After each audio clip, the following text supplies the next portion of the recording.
Bonjour à tous, je suis ravie d'être présente à la journée e-mixeur organisée par la CPME 31. Je m'appelle Caroline Dreyfus et je suis coach professionnel certifié. J'ai créé Ona Coaching pour accompagner les femmes et les hommes dans leur transition personnelle et professionnelle. Personnelle, par exemple, comme un divorce, le suivi d'un divorce ou une crise du milieu de vie. Et professionnelle, comme le retour à l'emploi lors d'un burn-out, d'une grave maladie ou d'un chômage de longue durée. Il se peut aussi que je travaille sur le passage entre le salariat et l'entrepreneuriat. Alors en quoi ça consiste? Ça consiste d'abord en un espace de sécurité pour libérer la parole et les émotions. Ensuite, c'est un laboratoire de test pour la création de votre objectif. Et troisièmement, un suivi comme un fil rouge en fait pour le suivi de l'atteinte de votre objectif. Voilà. Cela vous permet d'acquérir un bien-être intérieur durable et naturellement une atteinte sécurisée de votre objectif. Dans ce webinaire, vous allez trouver d'abord les stresseurs spécifiques aux dirigeants et aux dirigeantes. Ensuite, nous nous intéresserons aux symptômes du burn-out, des premiers signes d'alerte aux symptômes plus marqués, le burn-out. Et en dernier lieu, nous finirons naturellement par la prévention. L'image du dirigeant, c'est celle d'un homme ou d'une femme chef d'orchestre, tantôt gestionnaire, tantôt ambassadeur, tantôt commercial. Il est vraiment sur tous les fronts. Mais derrière le masque du dirigeant, en fait, qu'est-ce qu'on trouve? On trouve des femmes et des hommes qui ont un stress chronique. Et je suis bien placée pour vous l'expliquer parce que j'ai été chef d'entreprise pendant 17 ans. Alors c'est sûr que de temps en temps j'étais récompensée par une visibilité média ou alors des clients qui étaient très satisfaits. Mais en fait j'avais en permanence des problèmes au quotidien. Comment vais-je payer mon loyer ce mois-ci? Comment vais-je payer ma vendeuse? Vais-je pouvoir livrer une pièce à temps? Mon fournisseur ne me livre pas la pièce dont j'ai vraiment besoin. Donc je passais d'un stress à l'autre et c'était infini. Avant de voir les stresseurs spécifiques des dirigeants, juste quelques chiffres. Donc en 2019, 17,5% des dirigeants présentaient un risque de burn-out. En 2020, après un mois de Covid, ils étaient plus de 34,5%. Ce qui donne actuellement déjà 9% des dirigeants et des dirigeantes qui nécessiteraient une aide extérieure. Ce qui mène à 300 000 le nombre d'entrepreneurs en risque sévère de burn-out. Mais alors, qu'est-ce qui stresse tant nos dirigeants? Donc toujours selon le laboratoire Amarok, le stress le plus intense que peut vivre le dirigeant, c'est un trio en fait. C'est les problèmes de trésorerie, la baisse d'activité commerciale et la baisse des résultats. Ce qui mène à un surcroît de travail très très important. Le stresseur le moins vécu, mais le plus intense, c'est la remise en cause de la pérennité de l'entreprise. Alors un exemple, le décès d'un associé, des conflits judiciaires, le pire étant naturellement le dépôt de bilan. Il faut dire que pour le chef d'entreprise, le dépôt de bilan signifie non seulement la perte de son emploi, mais aussi de son capital et parfois aussi la ruine de toute une vie, voire de plusieurs générations. Donc, ça peut vraiment occasionner un fort traumatisme psychique et entraîner le chef d'entreprise vers le burn-out, vers la dépression et même vers le suicide. Donc, je ne peux que vous conseiller d'aller voir une aide extérieure en cas de dépôt de bilan. Le troisième stresseur, c'est le poids de la pression managériale. Bien qu'il soit moins intense que les deux premiers, il est quand même assez chronique. Le dirigeant est tout de même confronté en permanence à des pressions diverses, des pressions commerciales, des pressions financières, des ressources, tout ce qui est ressources humaines et gestion administrative. Le stresseur le moins perturbant est le manque de reconnaissance sociale. Apparemment, les chefs d'entreprise se résignent à ne pas avoir très bonne presse chez certains, ou en tout cas surtout en France. Au niveau des dirigeantes, se rajoute, donc sans rentrer dans les détails, le fait qu'elles ont une double journée avec une charge mentale qui se rajoute. On sait très bien que même si ces 30 dernières années, les choses ont bien évolué, la femme fait encore 2 heures de plus de travail domestique que son conjoint. Le stress supplémentaire de cette charge mentale accroît le burn-out, le risque de burn-out chez les femmes.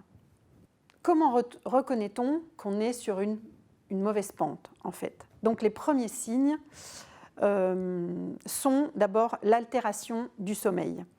Endormissement difficile, réveil fréquent la nuit, éveil précoce, et puis surtout une sensation de fatigue, même si on a dormi toute la nuit. Ensuite, vous avez une humeur changeante. Et là, ça se traduit vraiment par une irritabilité inhabituelle. Vous avez surtout la tête ailleurs et au travail, en fait. Troisièmement, vous avez un sentiment d'être moins performant, donc vous avez la volonté d'en faire plus. Vous allez plus tôt au travail, vous rentrez plus tard le soir et vous invitez vos amis ordinateurs et téléphones dans votre soirée, et même j'ai eu des dirigeants qui travaillaient la nuit. Assez rapidement, vous avez des symptômes plus marqués qui sont, pour les premiers, les troubles du sommeil. Donc, ce sont des troubles majeurs et persistants, avec des ruminations sur votre travail et avec des rêves de travail. Vous vous couchez, vous n'arrivez pas à vous endormir et vous vous réveillez très tôt. Ensuite, vous avez vraiment des pertes d'énergie, des fatigues chroniques. Si vous partez en vacances ou lors d'un week-end, vous rentrez reposé. Et les 2 premières heures lors de votre retour au bureau, vous êtes déjà fatigué. Ensuite, vous avez vraiment des symptômes somatiques divers, des maux de tête, des maux de dos, des palpitations, des bouffées de chaleur, des tremblements, des malaises, de la perte de connaissance. Vous avez une plus grande sensibilité à tout ce qui est infection, ORL. Vous chopez tout ce qui passe. Vous avez des symptômes cutanés, vous avez des brûlures, vous avez de l'hypertension artérielle, des troubles urinaires, beaucoup de troubles digestifs comme des nausées, des brûlures d'estomac, des troubles du transit. Vous avez des troubles du comportement alimentaire comme la boulimie, comme la prise ou la perte de poids. Donc vous avez toujours la tentation du recours addictif pour tenir, c'est-à-dire alcool, café, cigarette, excusez-moi de le dire, mais cocaïne ou cannabis. Vous avez une modification durable de l'humeur, vous êtes irritable, impatient, et ça peut aller vraiment juste lors d'un conflit jusqu'à vraiment des comportements violents. Et puis, 2 derniers points, vous avez votre travail qui envahit toute votre vie. Vous n'arrivez plus à décrocher. En même temps, vous avez une nette diminution du plaisir au travail. Vous ne pouvez plus y aller. Cela vous fait même faire de très grandes crises d'angoisse.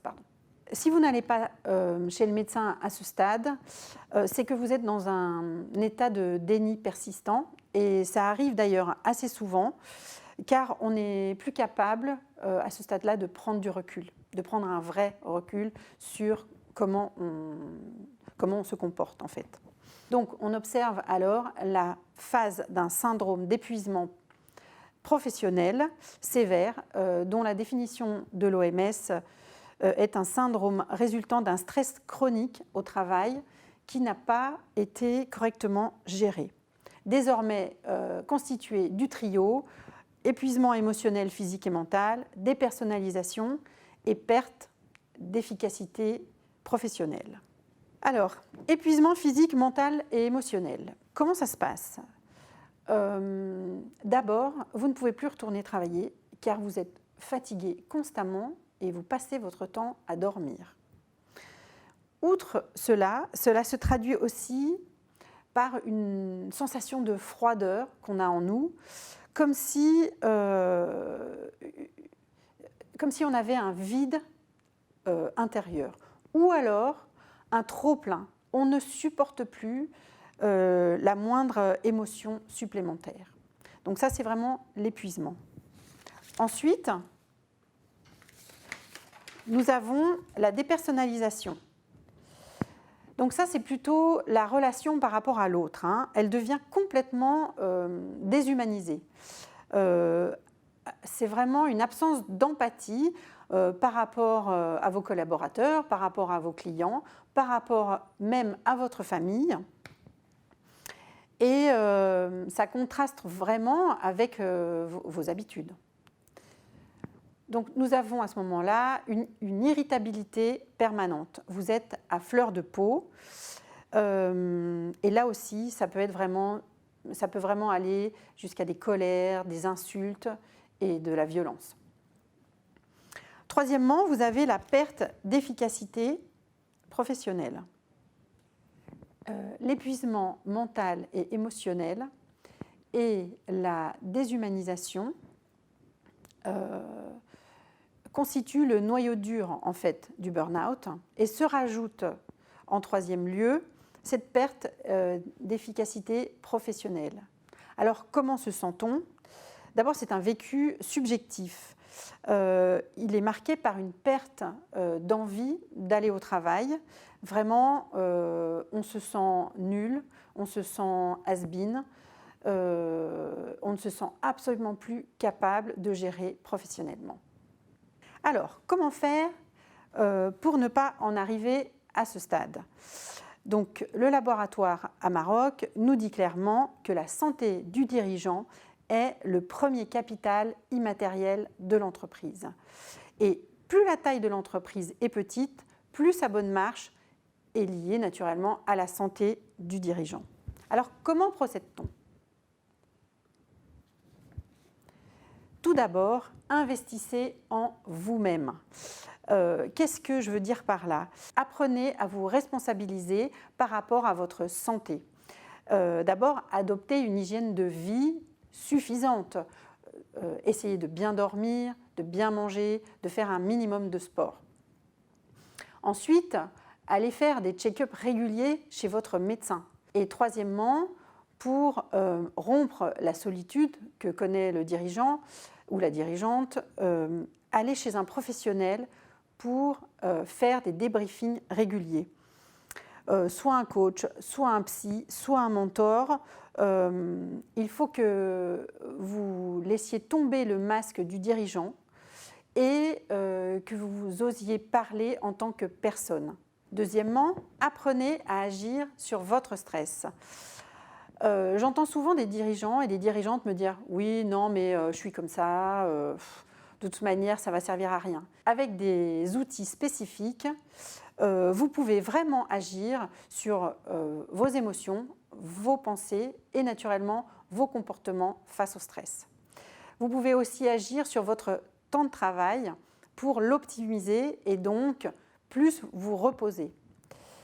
Et ensuite, vous pouvez agir sur vos difficultés au quotidien, par exemple en faisant des formations spécifiques au management ou à la communication.